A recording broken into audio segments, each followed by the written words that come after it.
Hello, and welcome back to another episode of our leadership series. I am Katie, the Vice President of the Brewston-Brandonville Volunteer Fire Department Auxiliary, and I'm joined again today with Chief Hoffman, the Chief of Brewston-Brandonville Volunteer Fire Department. Welcome back. Welcome back. Thanks for joining us again. And today we are going to kind of flip what we've been talking about the last few episodes kind of on its head. And instead of focusing on good leadership skills, we want to focus today on good followership skills. So, Adam, I wanted to start out with asking, what, in your opinion, makes a good follower? I think for us anyway, it's a willingness to serve and to serve in whatever capacity is needed. I think that's probably the number one attribute, although it's certainly not the only attribute, right? So I think that's where it begins, is a willingness to serve the mission, the cause, whatever that is. And, obviously for us here in the fire department, that's doing firefighting and rescue activities, and as well as all the other things that happen here. And that service can be, fundraising, it can be cleaning, it can be maintenance, it can be, we have 1,001 jobs to do. So, but that willingness to serve, I think, is where it starts. And then the willingness to put trust and faith in your leadership and take direction, I think, is the other piece of that. Okay. So I agree with that. So why would someone follow? Why? Well, I think. Why not be a leader, I guess? Well, Why you have be a to. follower? Yeah. Okay. That's a good question. We have to walk before you can run. You have to be a follower before you have the competence and confidence to take on a leadership role.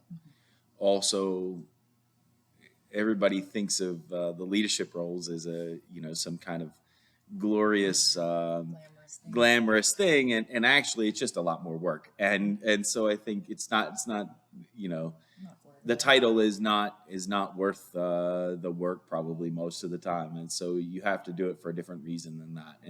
And so I think being a good follower can be really advantageous for folks who are really busy and don't have the kind of time investment it would require to take on a leadership role. Right. So actually, one of my questions today, and I didn't realize we would get to it this quickly, was really, do you think that the best followers are potential leaders in the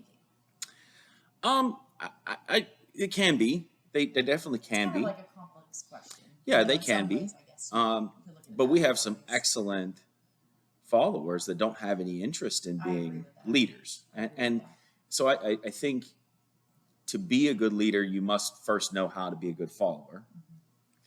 But you don't have to be, you don't have to have a leadership aspiration or even great leadership skills to be a good follower. Those things don't, I think I explained that probably a little, that was a little clunky, but I think being a good follower is a prerequisite to being a good leader, but you don't have to, you never have to step up into the leadership realm. Yeah, I would agree with that. So all of these podcasts, or most of these podcasts, have been surrounded by, we've been investigating different chapters of a book by Peter Nordhaus on leadership. It's the 9th edition, if anyone's interested in it. It is a really well-written, very easy to interpret text. And in this book, he talks about followership. And basically, it's really interesting because all of the followership traits are really just kind of cherry picking from all of the other theories. Mm-hmm. So I saw draws from leader member exchange, where, the follower is uplifting the leader. And I saw things about having particular traits of being a good leader and behaviors of good leadership. Mm-hmm. And as well as he mentioned some sort of idea of authentic followership. Mm-hmm. And I thought that was all very interesting because it's really that those theories aren't just, and we've talked about this a lot, is they're not just applicable to leadership, but they're just applicable to teamwork and communication, I think, in a lot of ways. Well, and a lot of those traits are applicable to life, right? Being kind and patient, having good communication skills, all of those are good people traits, not just Sure. leadership traits. I think it becomes of heightened importance in a leadership role, but all of those things make you a better person, I think, in general. Yeah, I agree with that. So, um, shifting gears a little bit, just out of the fire department realm, when you talk about followership, if you apply for a job, and I don't know if you've had this experience, but I've never been in a job interview where they ask me how my followership skills are. It's Yeah, interesting though, but right. not everybody is built to be a leader, and not everybody wants to be a leader. So we're always asking it in this lens of like, how are your leadership skills? Can you lead a group? Can you do this and that? And I guess if that's part of your role in your job, perhaps if that's one thing. But I feel like a lot of jobs ask you that when that's not even Mhm. the role. And I think that what they're trying to get at there is that these qualities, like, are you good at these qualities? Leadership aside, with these overlaps of um, individualized facilitation and authenticity and communicating well and uplifting your peers. I think, and you never see anything about followership workshops, but I think, and correct me if I'm wrong, see if I'm on a path here. I had a thought about how followership could really be teamwork. So if you go to, say, a teamwork training, Mhm. like T3, for example, Mhm. if you go and do a teamwork training, is that really facilitating this kind of concept of followership? And I'm wondering if those are related or if I'm missing the mark on that. No, I think that's certainly a large teamwork, and communications are certainly a large part of being a good follower. Right? You have to be willing to be part of that team and understand how to be part of a team. And we don't do a great job uh, in the corporate realm of, and in most business environments, we don't do a great job of coaching teamwork. And we term those maybe the soft skills, not the technical Right. skills, right? And we We don't spend a value lot of those. time That's why they're teaching. soft. We don't Right, value them very right. much. Well, We're getting there. right, and we spend a lot of time doing Historically. on the job training or new hire orientation, and we don't, or very very few companies do a good job at teamwork and communication training. And that, I think, is to the detriment of a lot of organizations, because we just assume people have those skills, especially when you're in a leadership role. Those skills are probably likely fairly natural for you. And not everyone has that experience, right? Not No. everyone has those natural sure tendencies for teamwork or sure good communication. And so I think we need to do a better job of teaching that, or maybe you hit the nail on the head here, valuing that. Gary Vaynerchuk, who's kind of a famous, infamous business podcast guy. Um, he in his company, in his media company, he actually employs what they call the Chief Heart Officer, and her entire job is to look out for the communication and soft skills of the organization. Interesting. And I love that. he said he would rather have, if you violate trust and communication in their company, that's the fastest way to get fired there. Wow. And and the SEALs have a That's so critical though. right, and the SEALs have a similar concept of they would much rather have somebody who's high trust and a mediocre performer, like hitting the competency bar, but somebody who's high trust and a medium performer over somebody who's a high performer that is no low integrity. trust, or Right. and they, of course, they're SEALs, and so their mantra is not trust you with my life, trust you with my money and my wife, because they're SEALs, and that's what they do. But that's how much they value trust in an organization and trust in your team.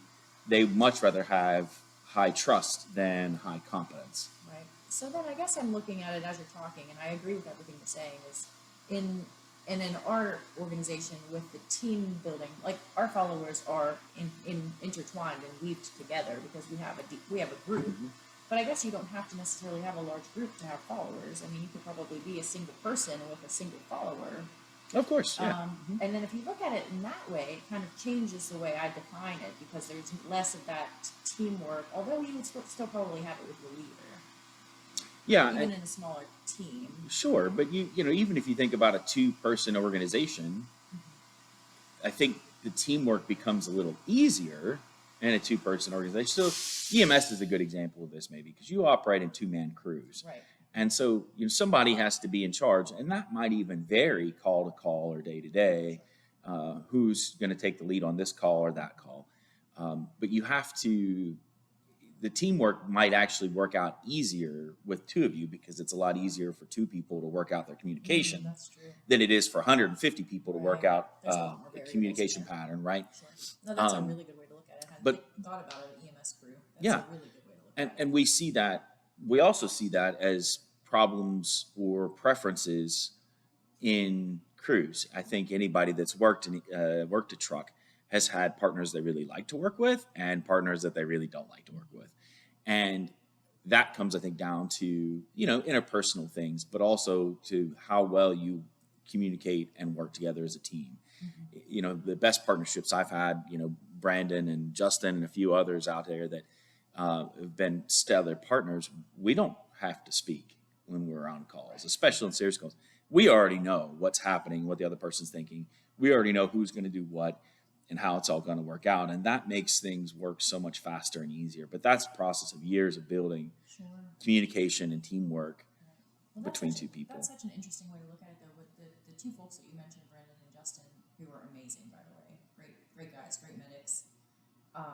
You've trained them both, so Yeah. I would say, Yeah. you know, just naturally, they would be, for the most part, or at least at some point in your relationship with them, were your followers because you were training them. So that's a really interesting way to look at it. So on calls where you're just you being the leader just because you're more experienced or whatever, and them being the follower just because they're learning from you, getting to that point where, so what makes them a good follower in that situation? What would make it, like, what makes Brendan and Justin so great on that team of two in the situation where you were training them? Because I don't want to say that you were always the leader in this. No, not because, always, not yeah, always. those are dynamic. But I was a paramedic, and both of them started as EMTs and became paramedics, and they, so I was kind of the senior man, so to Sure, speak, right. but I think the composition of that team comes down to trust. They knew they could trust me and my clinical decisions, and I knew I could trust them and their ability to work and decide and work, you know, independently and think.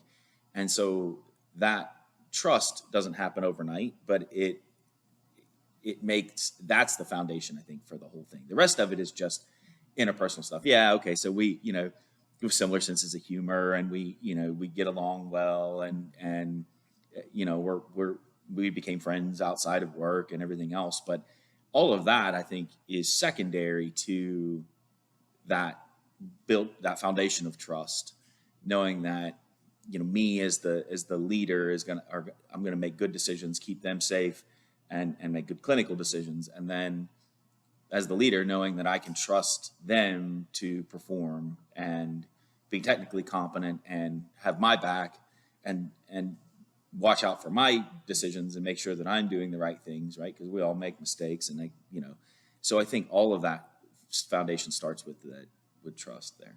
Absolutely. And again, just to reiterate, followership is focusing on the shared process of interdependence between the leader and the follower. So I think that hits the nail on the head. I hadn't even considered any of us crew. And then, you know, it's an interesting thing when Brandon and Justin both became paramedics. Our leadership and followership would go back and forth, Right. It's very and dynamic, right, and so that was really interesting. Blurs the lines there, yeah. Well, and it was very natural, and it was fine when it was their turn to, you know, run a call, be in charge. That was a very natural. They just, you know, they did it, and whatever. And of course, I was a little more experienced probably, so like if they had problems or questions, they could ask. But that, you know, I could trust them and be the follower and be the, you know, be the EMT, so to speak, right? Brad Owens, Brad and I worked together in Mon County for a long time. We're both paramedics and had that same foundation of trust. And it was every other call, essentially. One of us was in charge and the other was the follower. And that worked pretty naturally, right? We knew we could trust, I think, you know, I don't want to speak for Brad, but I think we knew we could trust each other. You can tell And those relationships. I don't think they're one-sided. No, It, absolutely I don't not. think it can be. And that's a really interesting thought of, leadership in flux where there wasn't, with him and I, there wasn't like a senior guy and a junior guy Sure. necessarily. We both were, I think he had a little seniority in the company over me, but that was never really, that was really a relevant consideration, right? We both just, when it was my turn, it was my turn. It was his turn, it was his turn. And we would both, I think, started as good followers, and then we're both good leaders. And so that was a natural flux back and forth that was interesting. I love that. So another piece of, like I said, how all of these followership skills are very similar to leadership skills. One of them, it jived very well with that transformational leadership of individualization. Mm-hmm. So when you look at Brandon versus Justin versus Brad, or insert any, individualized contact you have, I'm curious. So you worked very well with them each. Could they have done the same if you stepped out and you just put them on a truck together? Because of, I don't know. That would be an interesting thing to I just try, had right? that thought. I don't even know if that's relevant, but like that Yeah. individualization, just because like how Brandon reacts, how Justin reacts, how Brad reacts, but could they do that with each other? Is that more individualized? You think that you understand? I don't know. between the dynamic? I mean, they're all, Do you know what I mean? I they're don't know all if that was- competent people, right? And I'm Sure, sure they no, could no, work no, a they truck absolutely together, are. but I don't know. I think some of that is individual in that you have to, even if I'm the common denominator in the wheel, right? That you'd still have to build that trust independently with each person, I would say. Okay. But That's interesting. I do just think, thought that would be but they're all, again, though, we're talking about all really, highly capable, highly Sure, motivated absolutely. individuals here. This is Absolutely. these are all folks that are, that are true professionals and that I would say would are work all with anybody. now and very much, if they're not leaders, are capable of being great Oh leaders. yeah, most And of them great are followers in at leadership the time. roles or have left and done great things with their lives, and so they, they're all supremely capable Right. and professionals. So there's a couple still in EMS, but and a couple not, but they're all in doing awesome things now. Awesome. So another thing I wanted to discuss that Nordhaus talks about in the text. So the followership thing hasn't really been historically looked at. We're always looking at like leader this, leader that. Why are you born a leader? This person's born a leader, and then we started to go into like more behavioral or skills type things that can be learned. So the concept of followership, I think, was kind of first broached in the 60s, but not really seriously, and it still hasn't really been seriously researched at all, which is one of its biggest criticisms. But it started, it's so funny, they listed like 4 different models. There's one from the 60s, one and 2 from the 90s, and then one from the early 2000s. And as you look at followership traits, they were first, I wish I could pull this up right now, because the 60s model, everybody had negative attributes. It was like, if you weren't the leader, you were either like lazy or you were shy. I don't know exactly what the wordings were, but it was like there was no good qualities about being a follower in the 60s. So then as we see the models kind of change over time here, they started to incorporate like less negative words and maybe just more like meek connotations. And then in the 2008 version, you start to see a kind of a spectrum of kind of like I think the lowest bar is isolate. And there was like 5, like think of it as a 5-point rating scale, with the lowest being isolate followership, and the number 5, like the most intense one, being diehard followership. And I can actually think in my head of examples of each, and I think that falls more. There's more of a spectrum there of people in the middle, where it's not necessarily negative. Like it's not that you have bad skills, because if you can't be a follower if you're not doing anything, right? You have to be doing something to be considered a follower. Like you wouldn't be like some Joe Schmo neighbor in Brewston here who's not involved with the fire department. I wouldn't say he's a member, but you know what I mean? He's not a follower. So I think that's a really interesting way to look at it as time has gone on, where we used to think, oh, well, if you're not a leader, like, who are you? You're just another guy. But now we're valuing into, skills and why you aren't a leader. And I also thought it was really interesting because they mentioned that this was such an interesting quote that was so thought-provoking to me, was that diehards are deeply committed to supporting or opposing the leader. Mhm. And I was like, wow, what an interesting way to look at that, because I can also think of examples of that kind of thing, where you just have somebody Yeah. who just is so anti the leader of the organization for whatever reason, that they're diehard to like shut down everything they do, which is like a toxic thing. But, Right. That's a toxic follower, sure. right. So I was thinking about that. Or toxic leader. It may not be a toxic follower. That may be Absolutely. somebody with leadership skills that Right. recognize a toxic Absolutely. And leader, they're just, right? for whatever reason, that In doesn't an inverted jive. or toxic hierarchy. But So it was so interesting to me about that. yeah, and I think attributing negative attributes to followers is a really, really bad idea. That there are some followers, obviously, that have negative attributes.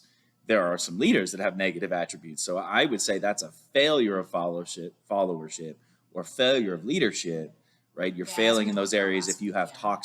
toxic attributes, Right. not an example or an exemplar of followers. That's a bad way to see that, because we have some really excellent firemen and auxiliary members and administrative members here that aren't in a leadership role that are really excellent.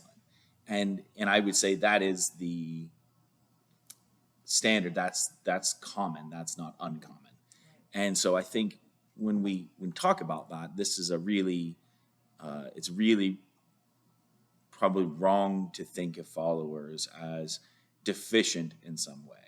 Now, we're all deficient in some way. Sure. And individually, we're all deficient, and we all have shortcomings, and we all have flaws or problems. But thinking of followers as, well, they could be leaders, but they're lazy. Yes, That that's is what the the old wrong way to models see were that, doing, and I for think sure. we're moving away from Yeah, that. hopefully Just, we more are, and dynamic that's ways of looking at and I think there's probably there's probably some really good research potential out here for this, because we spend an inordinate amount of time talking about leadership in business and the fire service and military, and we don't spend nearly enough time talking about how to be a good soldier, right? Or how to be a good That's what I mean. follower. Like, there's no classes on that. Like, there's classes And- on some skills, but there's right, no classes right. on like And how we- to be a great member of the group. Right, absolutely. Which And is so important. you're starting to see some of that in healthcare, though, within a professional education, right? It's focusing on teams, communications, and roles. That you're starting to see that in some of these high performing organizations, Right. or high risk organizations, Right. where you talk about, and we see this in the airline industry, where we have very defined pilot, co-pilot, engineer roles, that everybody has a job and they all have responsibilities, and they're all, it doesn't mean just because you're sitting in the second seat doesn't mean that you're not a very capable pilot, right? Right, Like, you're just not the captain of this flight, and you have your own roles and And that's responsibilities. that interdependence coming. Absolutely, and you have to. So I don't like that idea of like, well, it's a big different followers because they're deficient in some way. Well, That's and I think, and I agree with you, your idea there on the diehard supporting or opposing the leadership, It's so interesting to me. and I can see that as a toxic and in non-toxic ways, right? You're diehard opposing a toxic leadership structure, maybe, right? And because you're a budding leader, or you're a really good high performer, and you're opposing a toxic hierarchy, Right. or you're promoting, a really well functioning hierarchy. And we have some examples of that. Our past chief here, I think this is a great example. He's an excellent leader and he's an excellent follower. And when he stepped down, he went back to a follower role. And I think a lot of that is, time and commitment and life. But he's an excellent fireman. He's not, he's great diehard. And I will push back on one part of that, is that you don't have to be diehard supporting the leader. You can be diehard supporting Absolutely. the organization or the mission, right? Absolutely. And that's more important than Well, and I who think that's where wears who wears the jewelry, right? Is who's we're diehard in supporting the mission. Right. It's bigger than one Right, person. and that's very dynamic, because if you think that the leader is not doing that, then you're going to maybe push back against it because you're very, very passionate about the mission. Whereas you and the leader may be focused on the same goals, but doing them differently, and that can cause that kind of different dynamic. Yeah, absolutely. That's really interesting. And then another thing that they, in the chapter I read, It's a lot about how followership is really a lot about, I'm thinking about them in meetings. So I'm thinking about when we're in a meeting and we're trying to make a decision on something.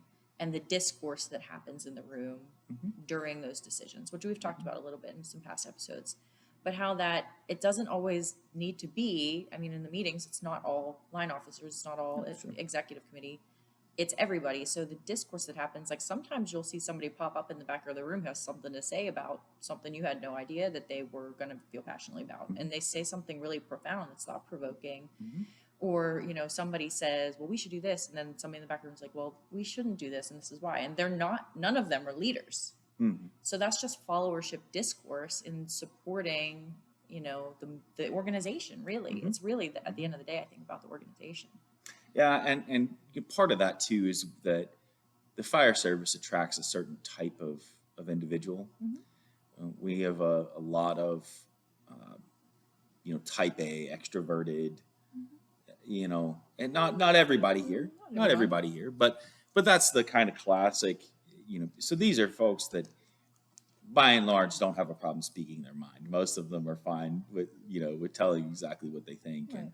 and that can be helpful. If you had a room full of introverts, that might be a lot harder Sure. to have that same discourse. Well, and the trust But factor too, I think. And you have to have that Keeps trust. the And we do have a few psychological introverts, safety but And the trust level where it's just like, what if you want to say something? This organization belongs to the members. yeah, So right. say something. And they have to trust the leadership of the organization to respect that, And as leaders, we need to respect that. and we need to not only respect that but encourage that participation. Because I've said for a long time that if you're relying on me for all of your ideas, we're in big trouble. Because I don't have all the ideas. We have to have the team come together and give ideas, There's been and undertones of followership through every single episode we've absolutely. done so far. And there's a commitment there from the leader to the follower and the follower to the leaders. And you both have to uphold their commitment to each other and to the organization, right? To maintain that trust and for that to continue to be a functional hierarchy, right? The leaders say, I'm going to make good decisions and I'm going to, try to be a good leader, and not that we don't fail, not that I don't fail, we all fail, and we all come short of that sometimes. But I'm going to hold my end of the bargain. And the followers have to have the same, kind of contract with the organization, with the leaders of we're going to support you and we're going to do our best to be good followers and And be if that means speaking up when you're messing up, then that means Yep. I'm going to do that. And Right. that's my commitment to Right. the organization and to Right. the leader. and to be able to take direction and be able to support the mission, right? That's their pledge, if you will, commitment to the organization. So I think that there's a lot of strengths in looking at leadership as also the other side of the coin with followership. And what I was reading was really focused on organizational outcomes, where everyone has that shared, we've talked about that in a lot of episodes, that shared mindset, that shared goal, but also that shared ethical concern and consideration, which I think we're going to touch on next episode. We're going to go over ethics A little bit more, and I think that might be our final episode, by the way. Is that our final It episode? might be. I don't know. We'll see. Yeah. So So I think it's great to consider that. So if you're, a leader or you're a prospective leader, considering just what's followership and how you can support that.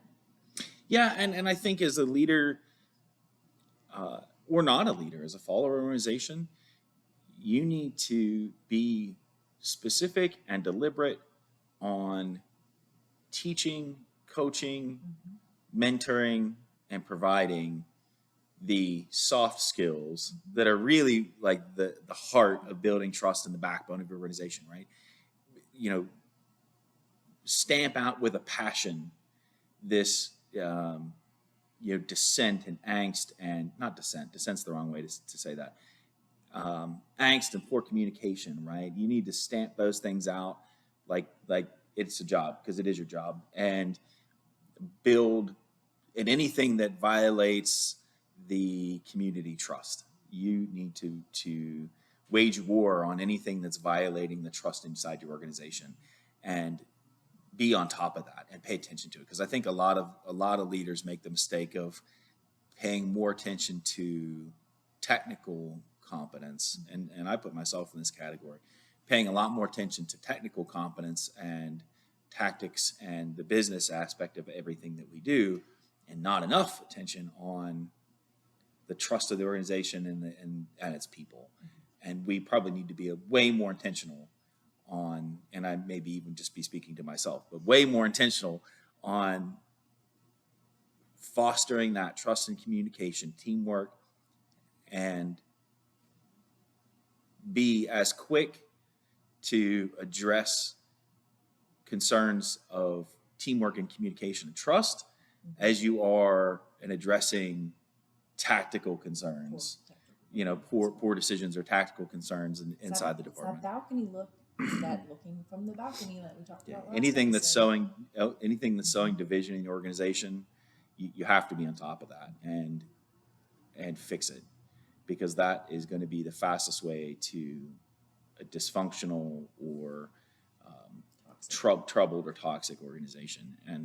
And certainly if that's happening in your leadership core, but even in your follower core, in your members, your people, if there's something happening, if there's an interpersonal problem or communication problem or something like that, you have to be on top of that and get it fixed, because otherwise it's like a cancer that will destroy your organization. Absolutely.